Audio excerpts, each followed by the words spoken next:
Hi, my name is Brendan Radabel, and welcome back to the Atlanta Regional Workshop Series. Thank you to the Orange County government for sponsoring this series. I have today with me Elise Cronin-Hurley. Can you tell me more about your first background? I started with FIRST back in 2011, and interestingly enough, it was Wendy Austin who walked up to me and said, "So what do you do for a living?" I was just there as a mom, and I made the mistake of saying websites. And your son was on the team as well? Yes, my son was on the team. He joined that year, and I got involved in websites, then in chairman's, and over the years mentored website awards, a wide variety of the different aspects of the team, and led the team for 3 years. So you're going to help us go through how to build a website? Yes. Okay, you can get started. All right. Okay, so there's probably one of two reasons that you're here. You're either here because you want to get started on a website, or you have one that you're not entirely thrilled with. Or maybe even you just got thrown into this process and you're not sure where to go from here because somebody has recently left the team. So we're going to cover a lot of different information here, and some of it will apply to you and some of it may not. So take away what works for you best, and I'll try to cover a little bit of both of those areas in the various things that I'm going to cover. So let's get started. First thing you're going to want is a plan. As with any part of FRC, when you get started and you're working on your robot or any other aspect of the team, then you are you want to lay out a plan. What's your timeline? What different aspects do you need to cover? And in this particular case, there's really there's two main areas. There's the tech and the design side. There's the back end side, and then there's the front end side. So and then there's a few other things we're going to cover.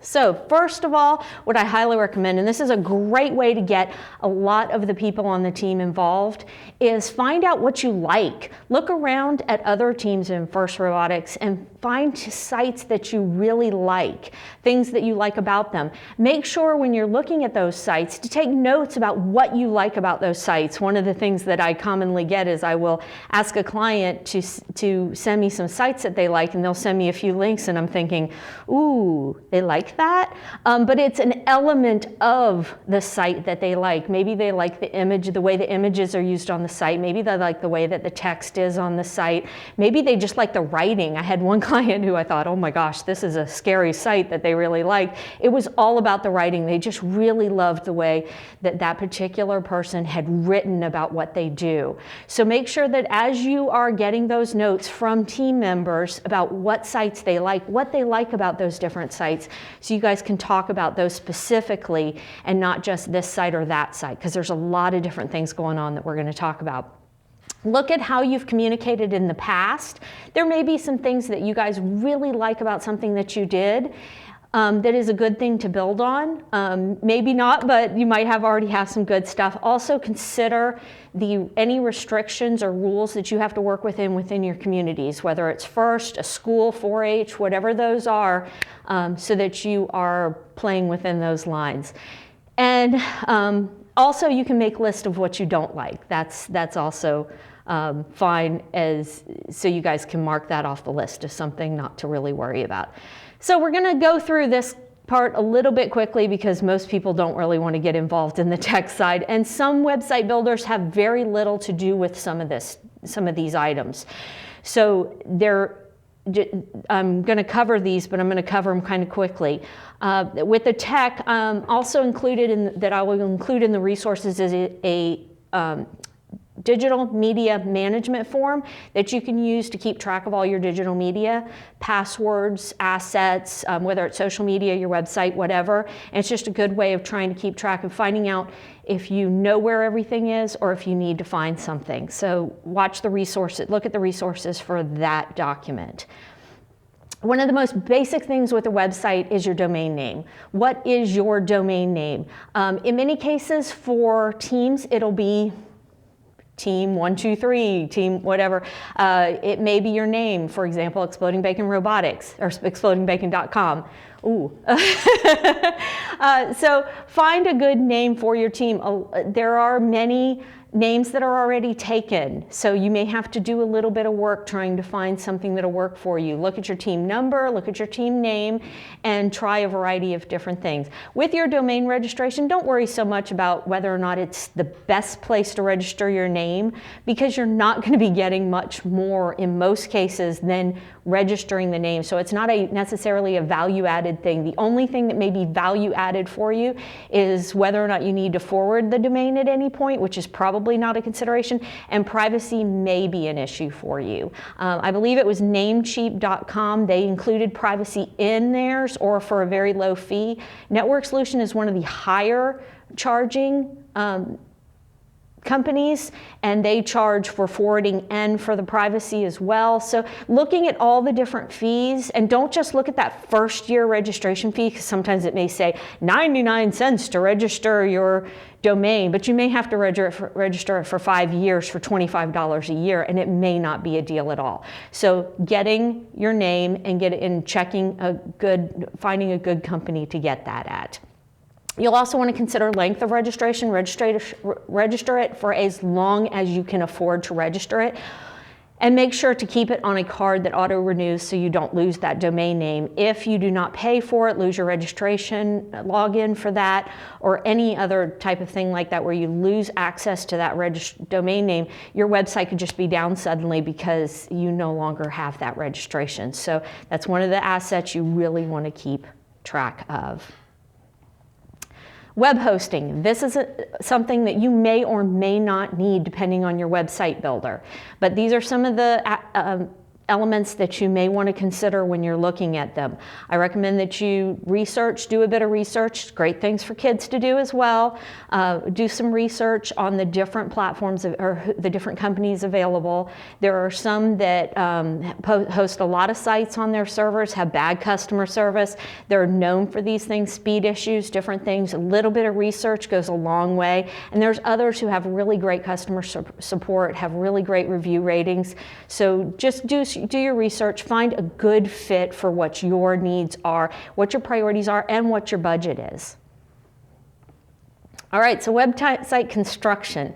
This is going to get into a lot of different aspects on more of actually building the site.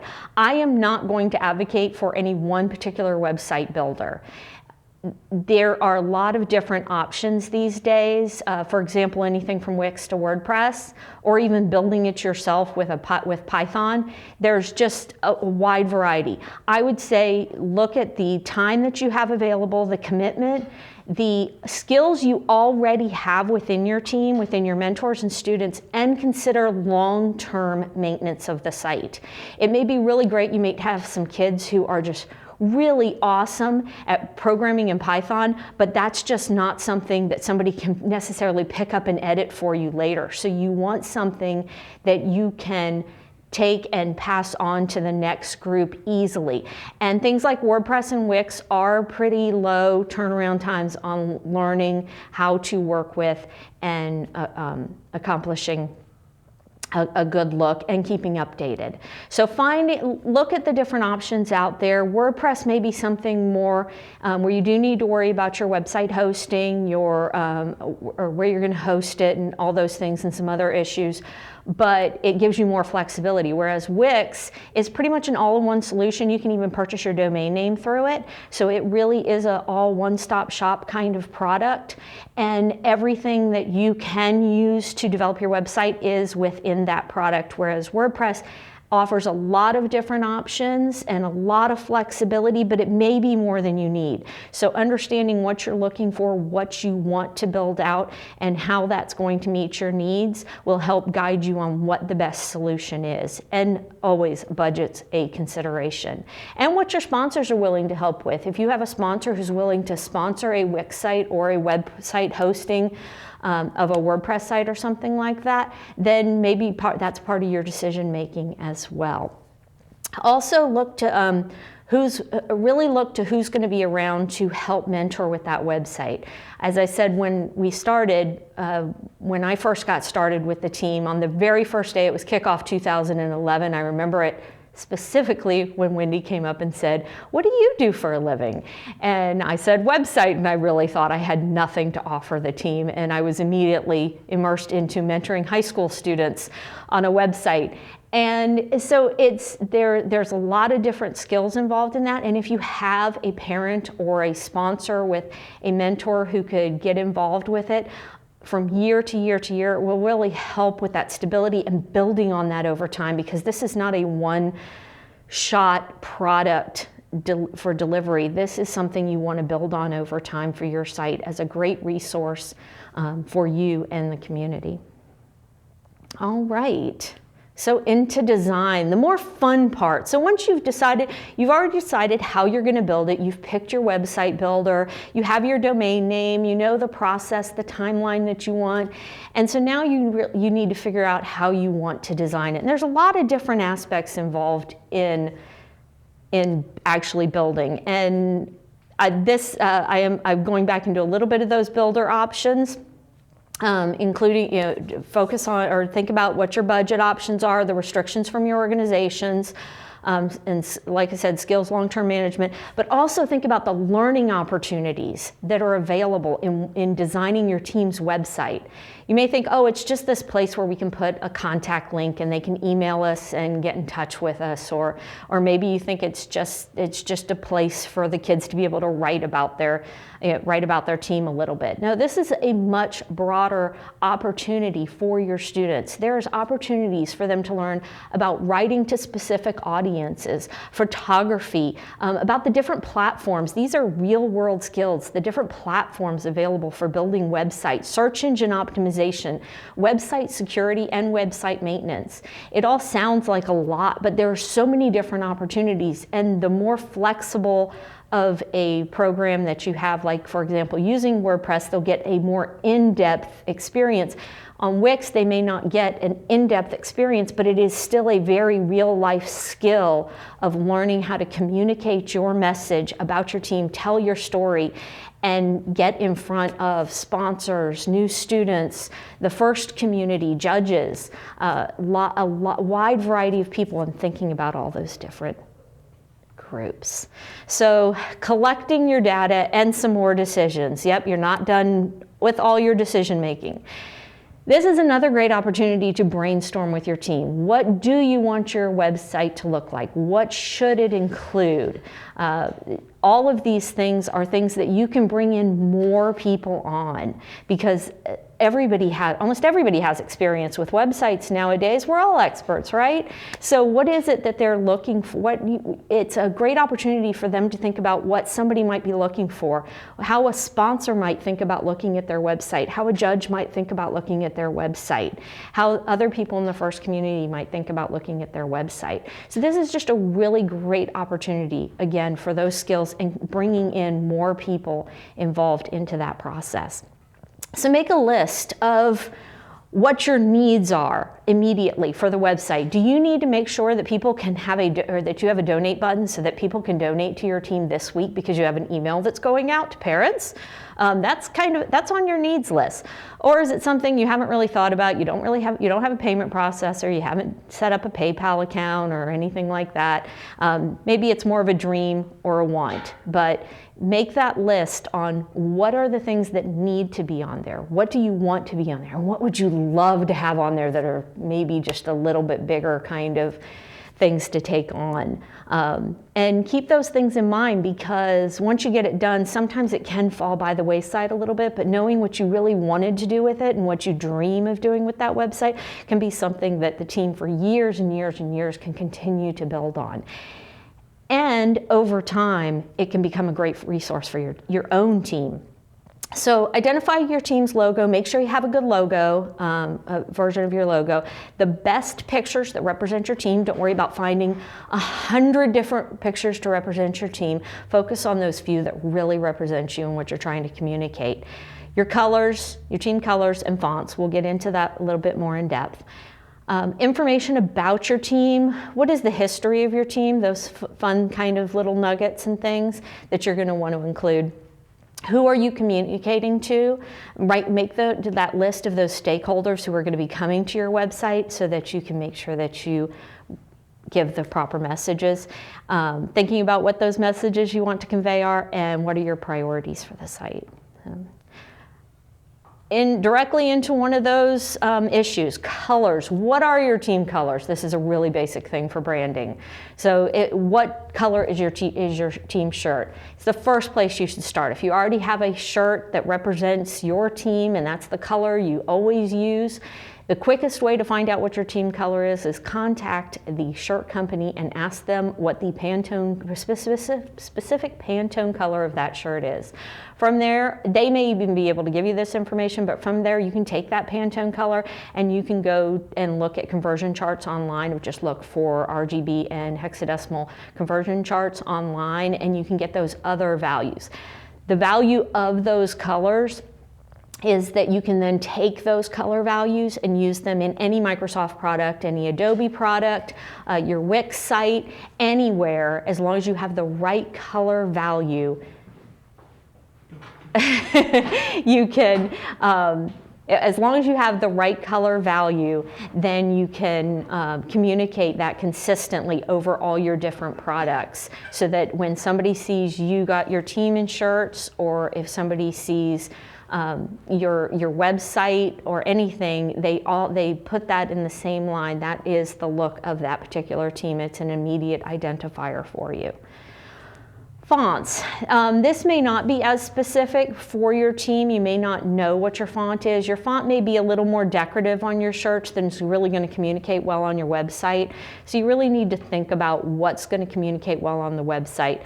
Remember that it's not all 14 and 15-year-olds looking at your website. Your sponsors are largely probably between 30 and 60, and the higher we go in age, the more difficult it is for us to see good contrast. So you want things that don't have good contrast. So you want really good contrast on your site. You want good backgrounds. If you have a dark background, you need to use white text, and I would use that very sparingly.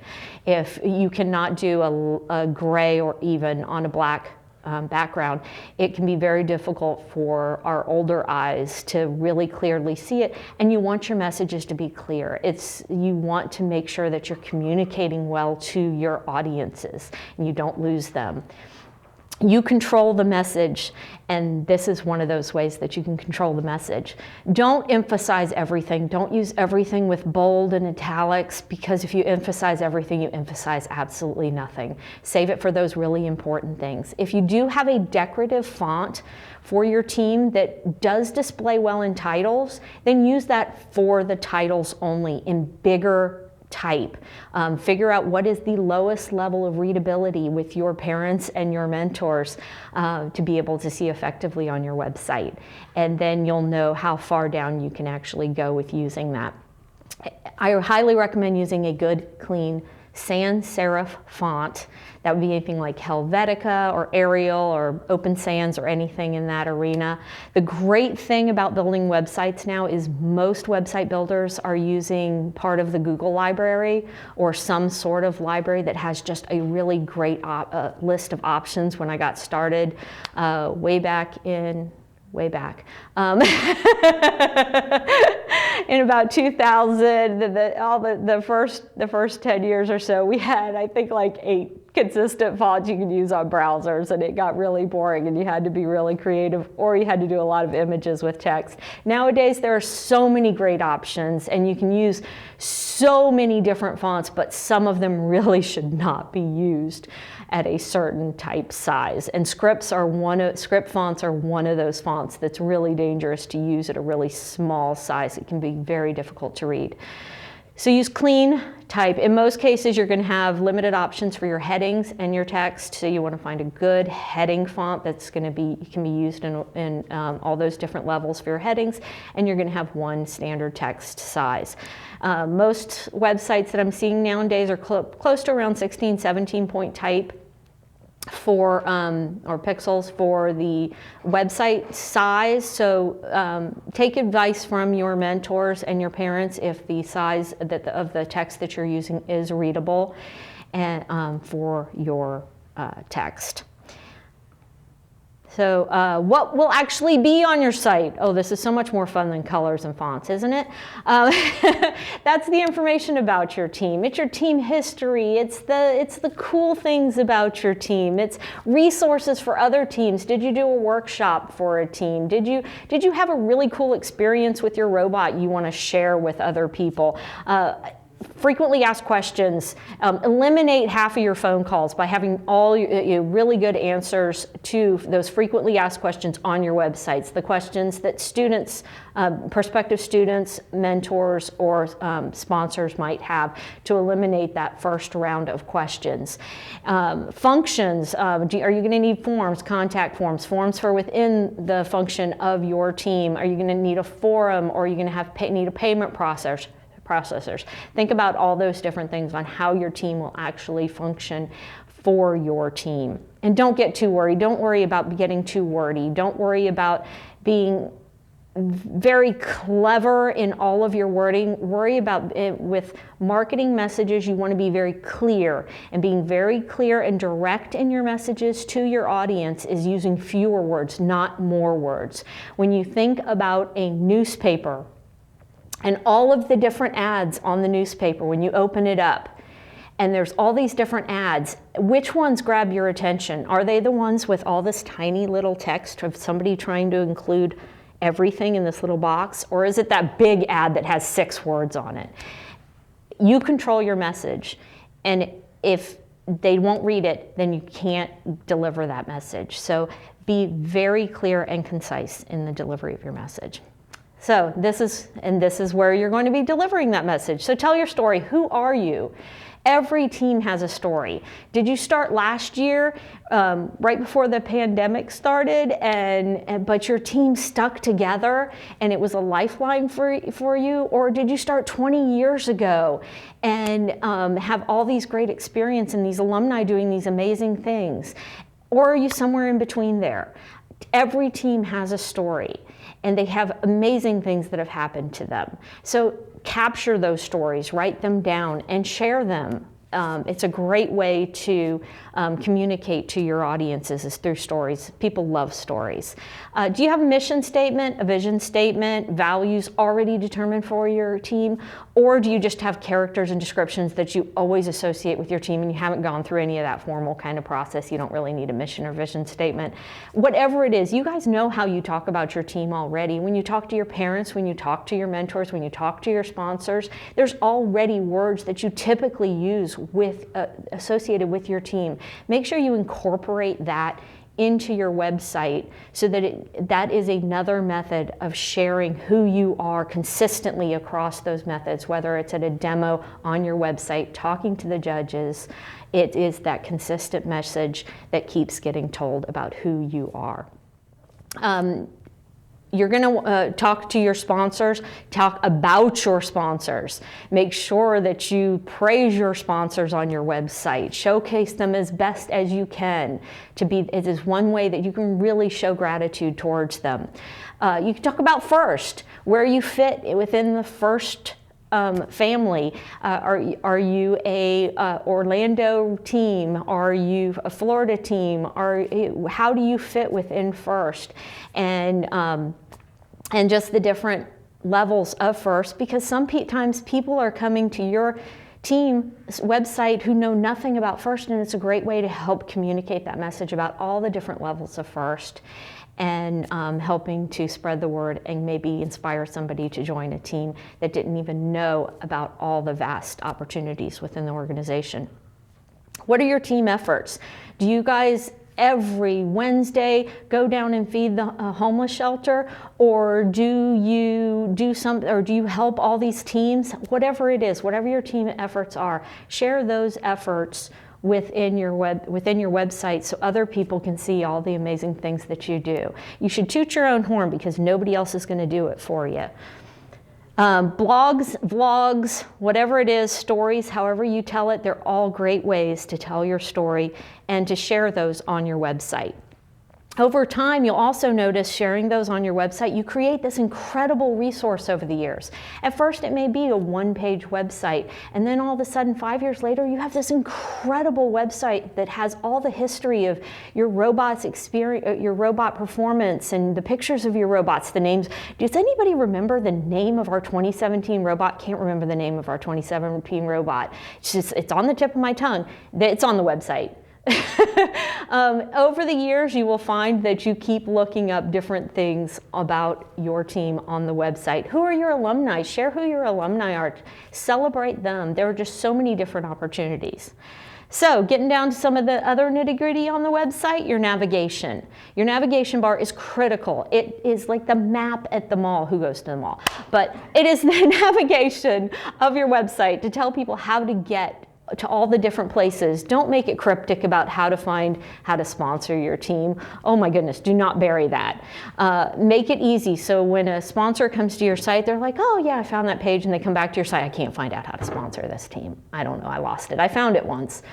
Don't make anything difficult. The navigation on your site should be nice and clear and simple and obvious to the visitors so they can easily keep finding that information they want. And think about who those audiences are, what they're looking for, and then define your navigation according to that. You can see a lot of different approaches by looking at different teams and find the one that really fits your needs the best. There are a lot of different approaches to websites. So don't think there's just one way to create a great team website. There are a lot of different ways, and who knows, maybe you'll just set a new standard. Clearly define the names on your website. It might be fun to be clever and do something that fits in with the imagery of your team name, but it might be very difficult for a sponsor or a judge to actually figure out what that means and what you're trying to get them to, what information you're trying to get them to find. And make it consistent across all the pages. Some website builders, that's an automatic thing, and others you may have to actually work for it, but make it consistent on every page so they can always get back and find that information. So images for your site. It used to be that when you were working with images on a website, you had to specifically size that image for the specific size that you were going to be working with in that specific place on the website. With all the different website builders out there now, there's a lot, they will convert them to the right size. So you really need to be more concerned with making sure you don't use one that's too small. Most phone pictures you're going to take with your phones nowadays are actually too large, and they should be sizing them down. You may need to size some down if you're using a more flexible approach like a WordPress site or something like that. I think some of the other website builders that have a lot of that stuff built in already resize them down just for their own processing speeds. But if you have something that you are taking more control on, you might want to make it just a bit smaller so that it doesn't slow down your site. If you notice that your site is loading slowly, it is most likely because you have too many really large picture files on there. But there's so many great opportunities for photography out there now. Everybody has a phone, and so many people are creating so many beautiful pictures. So it shouldn't be difficult to find some really great pictures of your team. And look for pictures with kids doing stuff and smiling and having a good time. Those are always the best ones and the most engaging ones. Happy faces are very engaging. All right. Oh, and another thing on images, don't look for every image. Don't put 1,000 pictures on your website. Nobody's going to go through all those unless you're actually storing them for a reason. Focus on those key ones for that season so you get the best impacts. Design considerations. Responsive, most of the time you don't have to worry about the responsive stuff these days. Because a lot of the builders already manage a lot of those concerns, and responsive is how it's going to look from a phone to a tablet to your website to the really big screen. But do go ahead and test it to make sure, just in case it isn't working properly, you may have to make some modifications. Browsers, I haven't noticed a lot of problems in browsers. Usually it's minor tweaks, but occasionally I do hear of some browser issues. It used to be much more common. The background colors, like I said, the contrast is really, really important. And embrace your white space. It's okay to have a lot of white space on your website or whatever, or beige or whatever your background color is, because people need room to be invited to receive the message. If it's all scrunched up together, if there's a whole lot of stuff, our minds are so overwhelmed with messages these days that the more condensed the information is, the more likely we are to zone out and move on. So the more space that you give your audience to receive that message, the better chance you have of conveying that message. So a little bit more. Additional considerations about your website. Consistency. Consistency is very important. Be consistent across your website. Be consistent across all your branding efforts, because that is who your team is and who your team is remembered as. And consistency is memorability about who you are. So be consistent across the pages with looks, with those fonts, and create a consistent look for your team across not just your website, but in your social media and all those different aspects. So when people see something that is representing you, they think of you and not have to figure out who that is posting that. Responsibilities. Who is going to manage the website or digital assets? It is something you do need to monitor over time, and you should think about updating, keeping maintained over a long period of time. So who is responsible for that? Which student is responsible for that? Which mentor will be overseeing that, so that you guys have that consistency and somebody's just kind of checking in going, hey, has anybody updated the website lately? Maintenance depends on which platform you're using. And this could be a big security issue with regards to WordPress, just keeping everything updated on a regular basis, monthly or so, just updating plugins and themes and those sorts of things, because hackers are more likely to get into anything that is not updated, just like your phone, just like your computer. Website's the same issue. On things like Wix and those sort of all-in-one website builders, they handle a lot of that stuff, but on some other things you may need to be more aware of it. You should check in to be aware of those things. Security, whether it's an SSL certificate, which is just the ability to say HTTPS, which is important on every website now because Google has decided such, so you do need one, but whether it's making sure you have an HTTPS, or if it's just your passwords and where your passwords are. Security is always very important, because if somebody gets a hold of your password or can easily hack into it because you're using password 123 or your team number for your password, if somebody can get in and change some things, it can really impact how you look across a community, to your sponsors, or even to your families, especially if it's something that you really don't want on your website. So make sure that you keep very good control over those things, and monitor who has access, who has the passwords, and who has admin rights to whatever platform you do decide to use.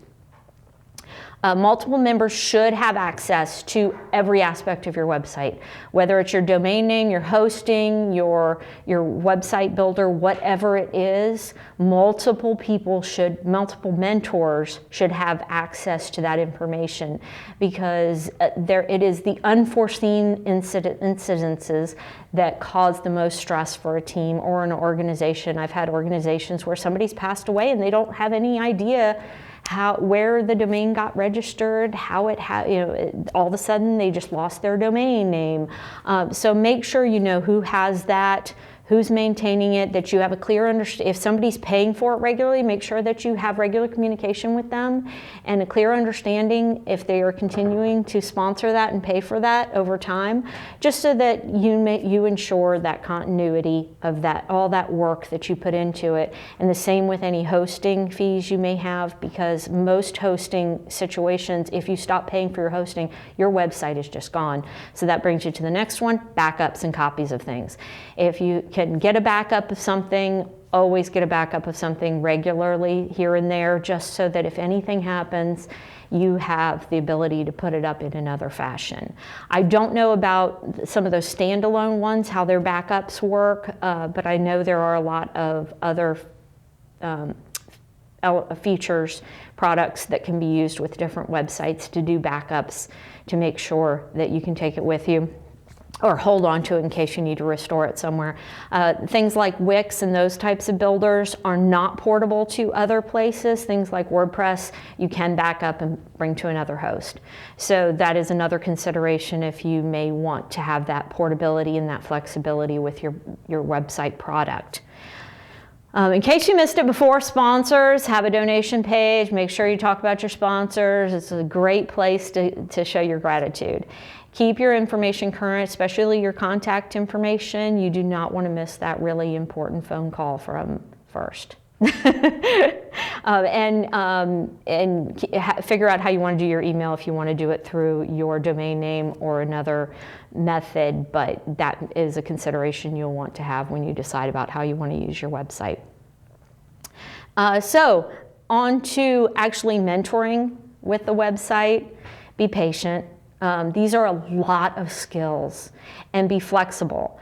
Sometimes you have a student who is an incredible designer and what they design looks amazing, but it doesn't fit the look of your team. That is actually a wonderful situation. It can be very stressful because you think, well, it does look better, but it may not fit your team. But that person has the skill, so it is a great learning opportunity about communicating the message to fit your branding. So if they have the skills, that's half the battle right there. And just working together as a team to accomplish this really great product of your team's efforts. Redesign is part of the process. Websites typically get redesigned every few years, so don't be afraid of, oh, it doesn't really look right. And maybe changing the whole look into that new look that kid came up with is the direction you want to go in with all of the aspects of your team. So just keep those different things in mind. Always be encouraging. It is not about the output, it's about the process. These are so many skills, there's so many opportunities, and there's a lot of opportunities to get very frustrated for a student and to feel like they can't do something because there are a lot of different parts to it. But if you keep encouraging them that they can figure it out, that they can make it work, a lot of feedback of, well, maybe if we just tweak this. Sometimes it is just about tweaking something just a little bit. That they just can't, it doesn't look right, it doesn't look right. Maybe it's just a little bit, increasing the size of this font, reducing the size of this font, changing the color. It could be just something little, and then all of a sudden, you've had this great experience of working together to make something look really great. So just like with any other aspect of your first team, just working together, encouraging them, and building relationships is the most important thing to get out of the process. It is a living document, so just keep updating it. And just a little touching on troubleshooting a little bit. Help, I messed up my site, I can't find my site, all those different things. Google is your best friend. Anything that you've experienced, probably thousands of others have experienced, just Google it. I find most people who come to me with a problem, that's the first thing I do, is I just do a search to figure out what the problem, what that particular problem is, and find a good solution for it and good crumbs to follow. Good luck with your website.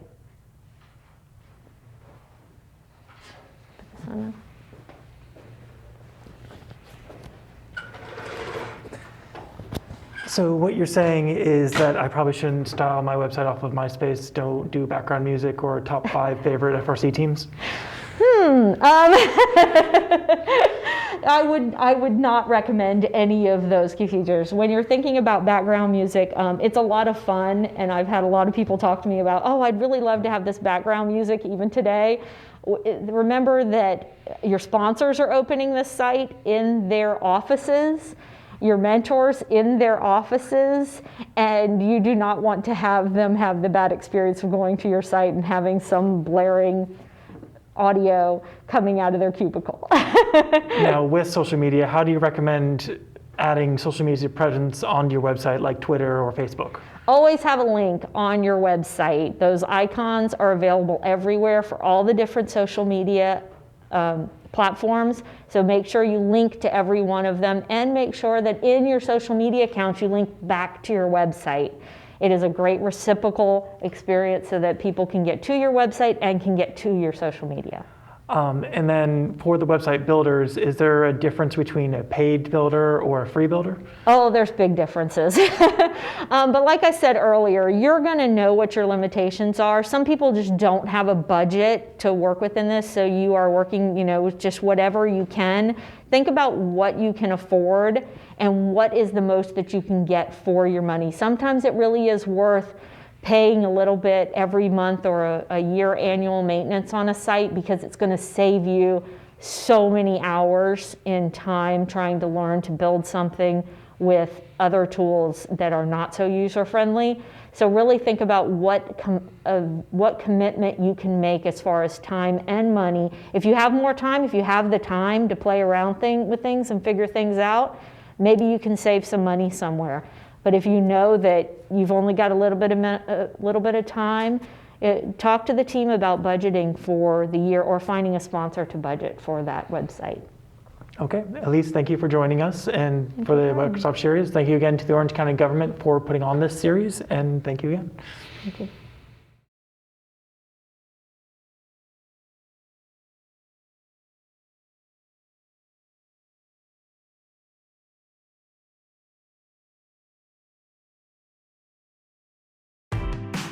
First Robotics Competition is the world's landmark robotics competition for students.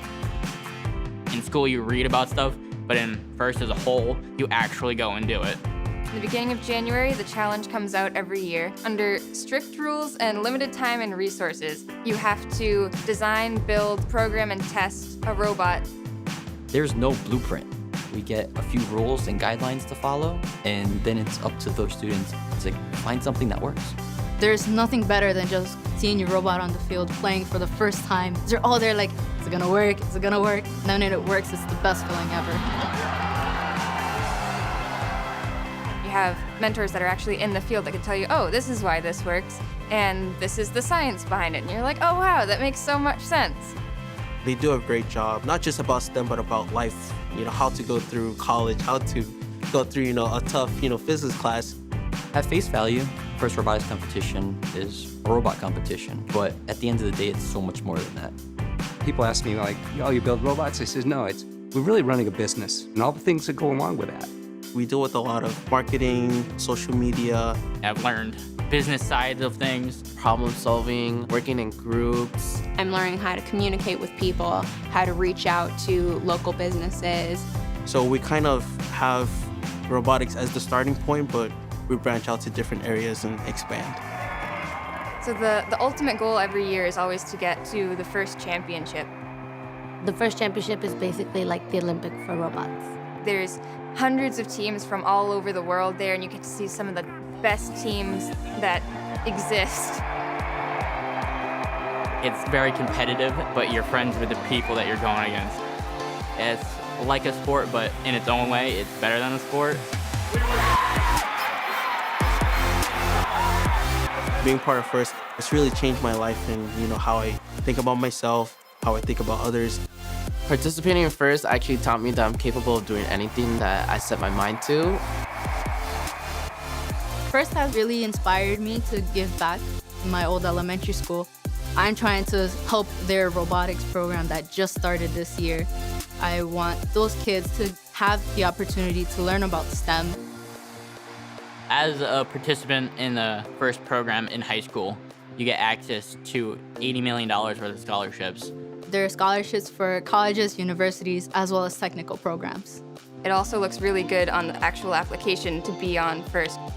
FIRST does a really great job trying to open programs to make sure that you could actually accomplish anything in STEM, no matter where you're from, your background, your language, or anything like that. I really do consider myself part of the STEM community, and I couldn't be more prouder to say that. FIRST Robotics Competition is one of 4 engaging FIRST programs that shows students unique challenges and helps them learn new engineering skills and real-world skills that'll help them in the future. First is the future. First is accomplishment. First is passion. First is inspiring. First is changing my story.